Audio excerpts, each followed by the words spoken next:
has come, and the glory of the Lord rises upon you.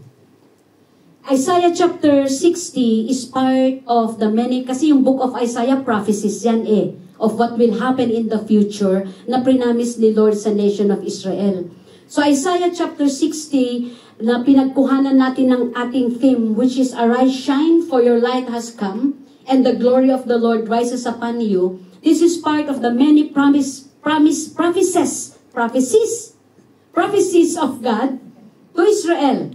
Most likely written after their Babylonian exile. Tulad nung sinabi ko sa inyo kanina, where they were taken from Israel, tapos napunta sila sa Babylon. And bumalik na sila. Bumalik na sila doon sa Israel. And they were rebuilding their lives in Israel. They were starting from nothing. They were building from the ruins of war. They were building from a kind of situation where their loved ones are gone. Di na nila tinadanunan ti Tagalog aya.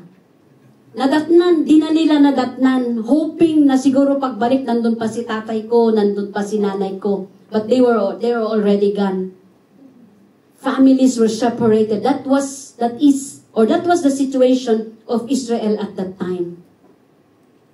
And here comes the word of God. Biglang sinabi sa kanila, Arise, shine, for your light has come, and the glory of the Lord rises upon you. Because God, their Maker, gave them a message of hope and an assurance that they will be restored to their former glory and status as a nation, as God's chosen people, and we know it happened. We are witnessing the manifestation of this promise of God to Israel, na kahit binubomba sila all around, they never rested from war. Nations hate them.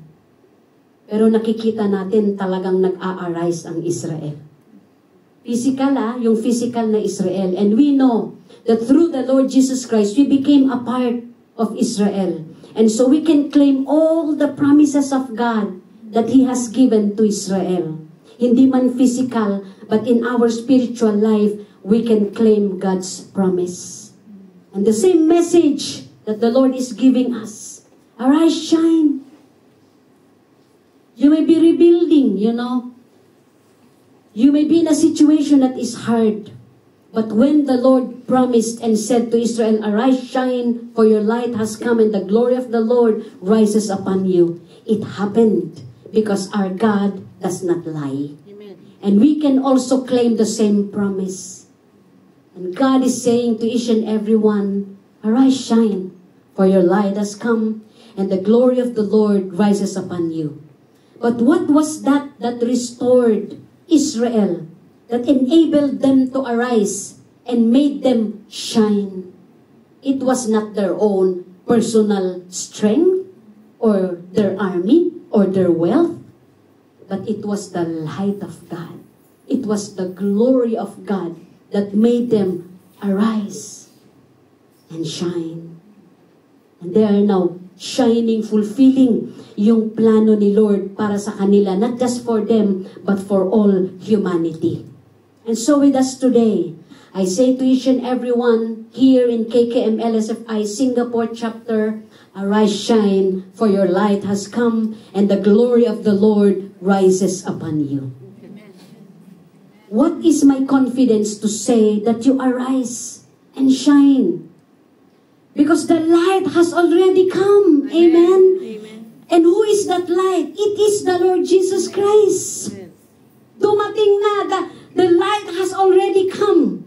And when we have received the Lord Jesus Christ in our hearts, we have received the light in our lives. Amen?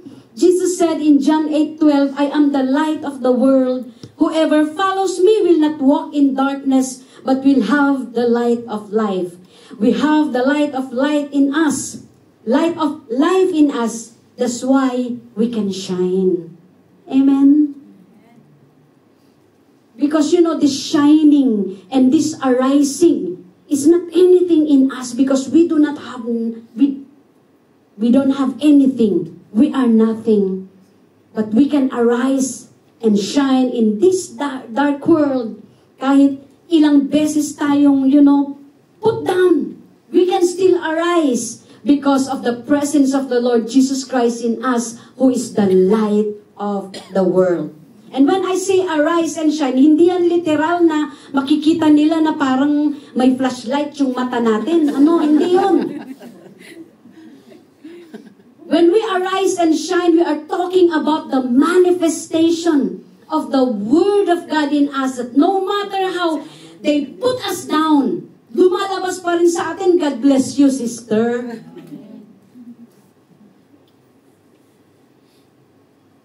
Kahit ano ang ginagawa, ang lumalabas pa rin yung Word of God sa atin. Yun ang ibig sabihin ng arise and shine. We shine the nature of God in us. When we face situation, we face it in accordance to the Word of God. That is arising and shining spiritually. Amen? Because we know that the Lord Jesus Christ as the light, He is the Word. So when we arise and shine, we allow the Word to come out from us. That is how we arise and shine. And we will be able to say that I can do all things through Christ who gives me strength. And then we are able to overcome. Once we overcome something that is hard in our life, that is already a picture of you arising and shining. Because that struggle that we were able to overcome will become a testimony. And when it becomes a testimony, it's just like a light that is coming out from us. Arise, shine, for the glory of the Lord rises upon you. And we know that the glory of God is manifested by the Holy Spirit, the third person of the eternal Godhead. The glory of God, when we talk about the glory of God, it is His manifested presence. Yung nafe-feel ba natin? Kanina, we had a taste of it. He manifested His presence. We were not able to see, but we felt it. And that is the glory of God. And whenever we experience that, yun ang nagbibigay sa atin ng strength na pwede tayong tumayo pa rin. Kasi yung glory ni Lord nag-manifest. Na-feel natin yung presence niya, His nature, His supreme power and authority. The glory of God is nabasa ko ito, hindi ko nakuha yung, where I quoted this. Pero sabi where I took this, sabi niya, that the glory of God is the external expression of who He is. Hindi natin nakikita yun, but we can sense it. A while ago, I'm strengthened. I experienced the glory of God. And that what makes me, enables me to stand up, to arise, and to shine. Hallelujah! Oh, Rabashanta Rabasande. And in the inner court, wala na, tinanggal na kasi yung ating drawing ng tabernacle, but I know you have seen it. It has been taught. Di ba yung sa tabernacle, there are 3 rooms, the outer court, inner court, and the Holy of Holies. But I want to focus on the second room, which is the holy place. Kasi may holy place at saka may most holy place. Okay, yun yung third room. Now, in the holy place, yung second room na yun, there are 3 furnitures na nandoon sa second room. Parang nag-triangle yun Yung altar of incense, yun yung malapit doon sa Holy of Holies. And this side, pag ako ang sa left side, yun yung table of shewbread. Nandito naman yung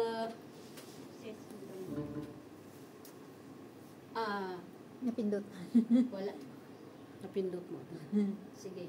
Pwede bang buksan natin yung wala ba kayong drawing na okay, sige. Dito, I want to focus here. Because we're talking about yung arising and shining. This is the second room, the holy place. Ito yung table of shewbread. Yung sinabi ni Lord na dapat 24 hours na may bread yan. Freshly baked, always. Tapos ito naman yung menorah or the golden candlestick. Ito yung sa altar of incense. And it is very interesting that when God told Moses to do that, and yung placement nila, what God told them is, dapat yung table of shewbread at saka yung golden lampstand, which should be lighted 24 hours a day din. Okay? They are directly in line. Directly in line sila, magkatapat na magkatapat. Okay? At tapos ito kasi, siyempre tinanggal yung nandito. May covering yan, dire-diretso. Because in this place, the source of light here are the stars, the moon, the sun. Pero pagpasok na dito sa holy place, the only source of light here is the golden lampstand. Okay? Na dapat 24 hours nakalight yan. Dito naman na sa Holy of Holies, the source of light there is the glory of God that is coming from the Ark of the Covenant. But what I want to focus here, parang teaching na focus here is the spiritual meaning of the Word of God being directly in line, ay yung table of shewbread na directly in line doon sa golden candlestick. Because it represents the Word of God. And the golden candlestick represents the Holy Spirit. Amen. Ang ibig sabihin niyan spiritually for us in relation to what I am sharing is that dapat balanse. Yes. Yung Word of God, ang nagbabalance kasi dyan, what puts life into the Word of God is the Holy Spirit. Ang nagbabalance din naman kay Holy Spirit para hindi tayo maging espiritista, na puro spirit na lang lahat, wala na yung wisdom, wala na yung yung balance nun is the Word of God. And this is a reminder to everyone that the table of shewbread, or the Word of God, and the golden candlestick, who is the Holy Spirit, is directly in line with each other. We can arise and shine if the Word of God and the Holy Spirit is equally working and functioning in our lives. Haan nga unbalance nga eh. It should be balanced.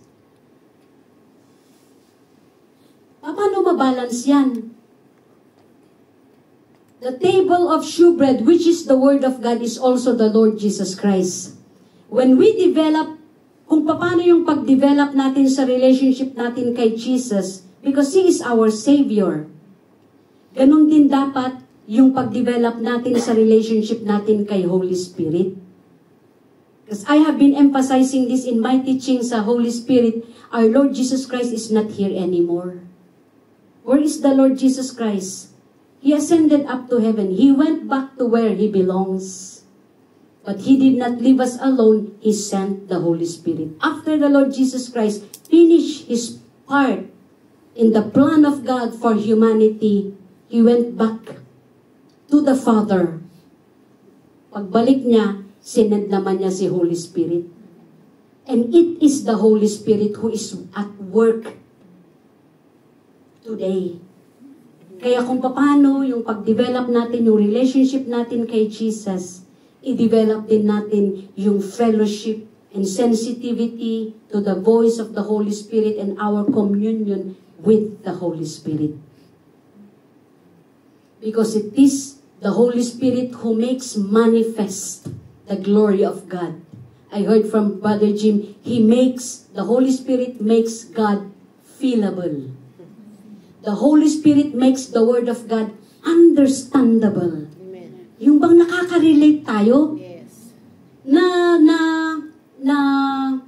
Padasan nyo na, have you gone through talking with someone? Hindi ka makarelate. Hindi mo maintindihan kung ano yung sinasabi.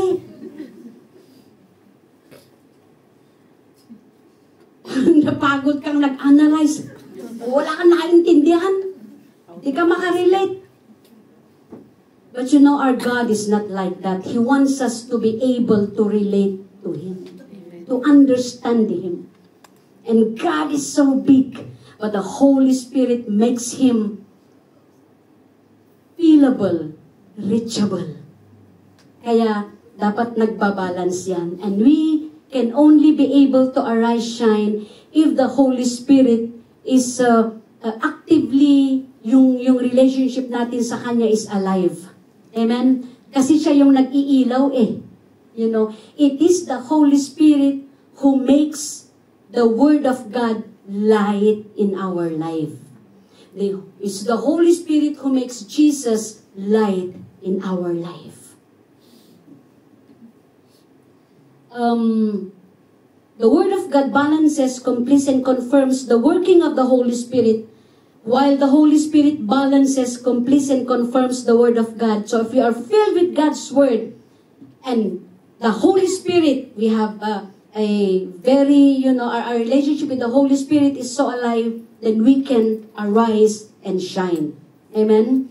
So, just, kasi ang ano nga dito, sabi ni Lord, di ba, arise, shine. Ang question ngayon, papaano? This is what I am sharing. I'm giving you practical examples how we can apply yung arise at saka shine.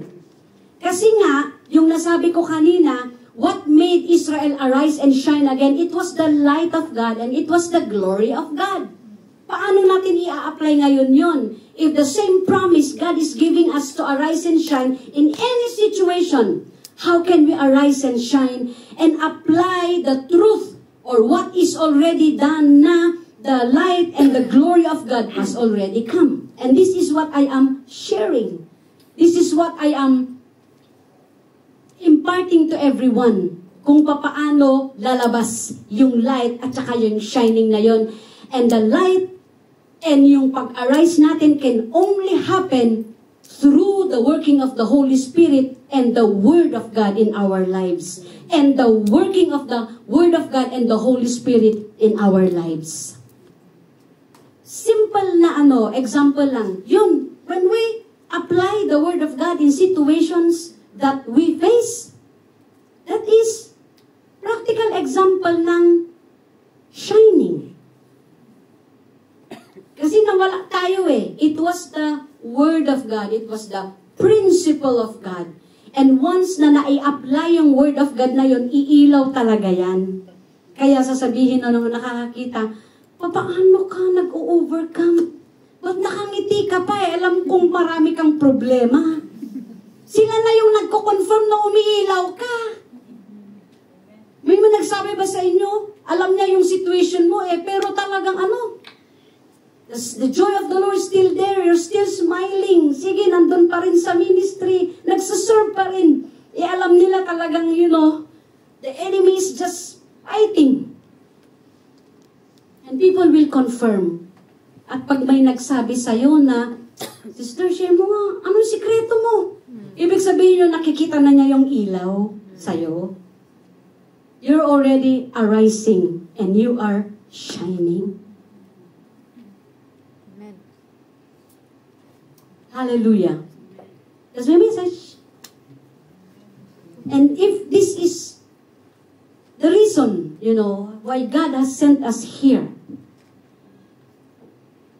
then I have done my part.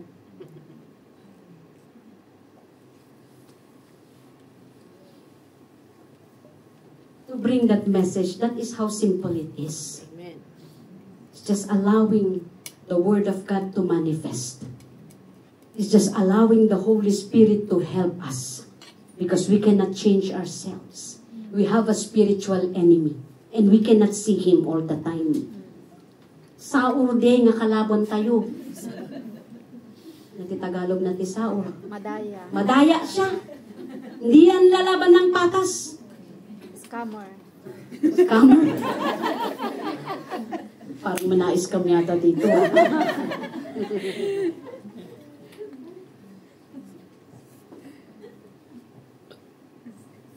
Yung nasabi ko kahapon na our enemy is like a roaring lion seeking whom he may devour. Devour Hindi sinabing looking whom he will bite. Iba yung bite at saka devour. Devour, kakainin ka talaga eh. Yung divorce, kakagatin lang. That is the kind of enemy we have. And we cannot see him all the time. With the Holy Spirit working in us, He will speak on the inside of us. Bigla na lang sasabihin sa'yo, meron yung burden. Pray, pray, pray. Biglang may pangalan. Biglang na-remind yung family sa Pilipinas. It is the Holy Spirit speaking already. Na mag-pray tayo because that is how we arise. Our enemy is spiritual. And we fight the enemy spiritually with spiritual weapons. Because natural weapons, our own ability, hindi natin kaya. He had been an enemy even before. Alam na yung pasikot-sikot ng lahat. And that is where the Holy Spirit comes. Hallelujah.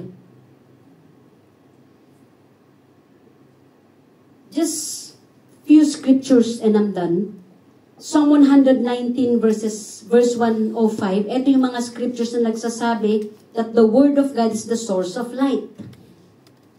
Sabi dito sa Psalm 119 verse 105, Thy word is a lamp unto my feet and a light unto my path. Psalm 119 verse 130, The entrance of thy words giveth light. Matthew 5:14, You are the light of the world. A city on a hill cannot be hidden. Scriptural references on the Holy Spirit as a source of light.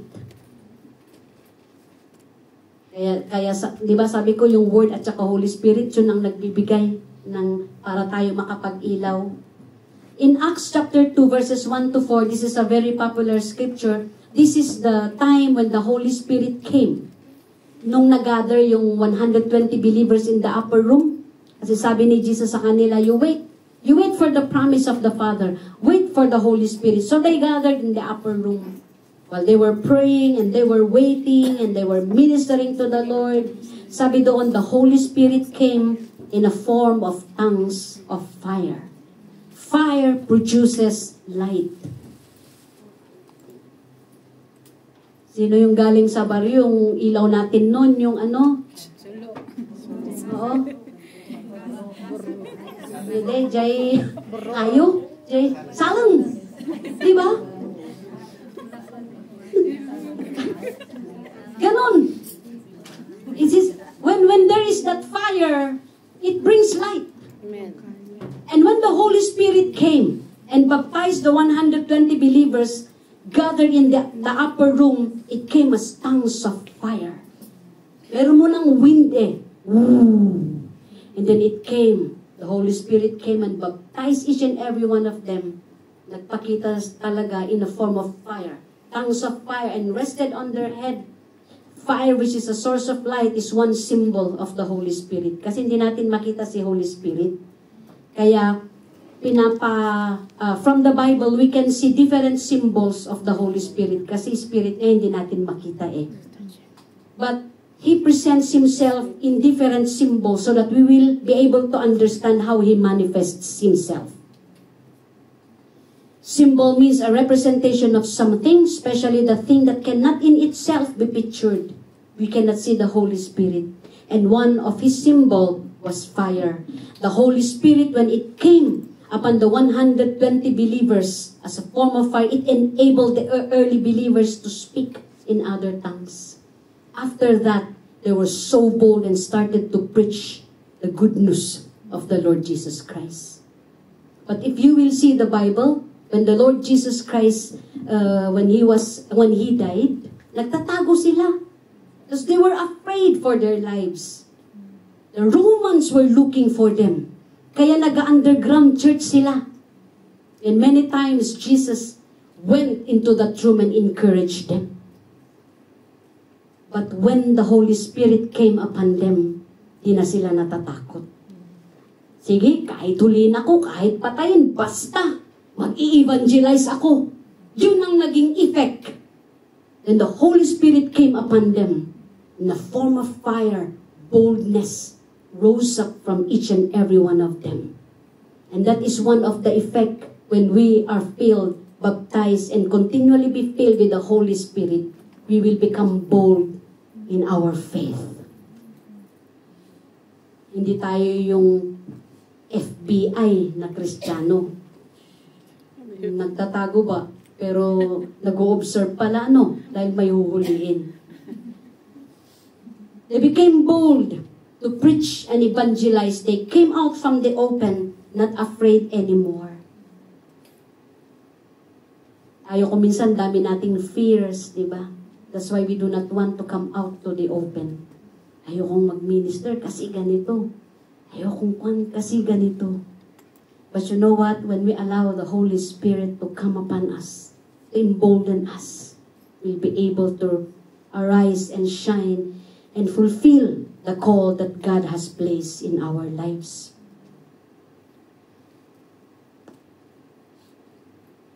As I have shared the Word of God kaninang umaga pa, talk about the Tabernacle Flow of Praise and Worship, you have already received the Word of God. And a while ago, I believe, nung nag-praise and worship tayo, we were able to enter into the presence of God, and the Holy Spirit just came and encouraged each and everyone. I was seeking a while ago, nung nag-worship tayo, if I will go through yung prayer for the infilling of the Holy Spirit. But I know some of you already have received. Pero isang kwan kasi na hindi ko makalimutan yung bilin ni Pastor. Whenever, pag may service tayo, open the altar. Because you do not know what the believers, kung ano yung dala-dala ng mga anak ng Panginoon pag pumunta sila sa service. What I will open here is, I will be praying just a simple prayer for those who would like to come and be, you're all baptized with the Holy Spirit. Kasi yung baptism naman one time, but yung infilling, that can happen over and over again. Tulad ng mga disciples, they were baptized once, but the infilling happened every single time. Pag nagagather sila, they're being filled because we need this empowerment. We need this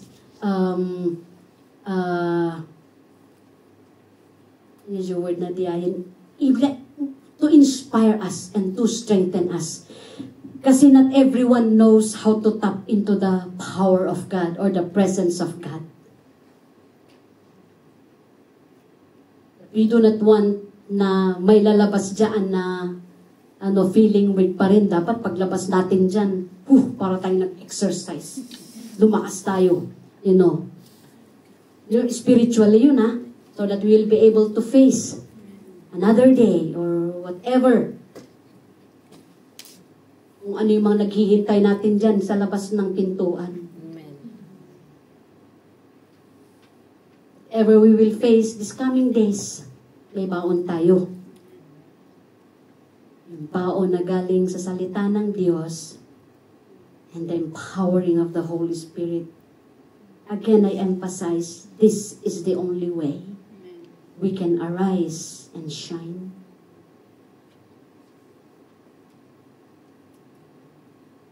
Hallelujah. So, I do not know pag may pega. I just need a song concerning the Holy Spirit. And I will open the altar. I will pray for Sister Marilyn.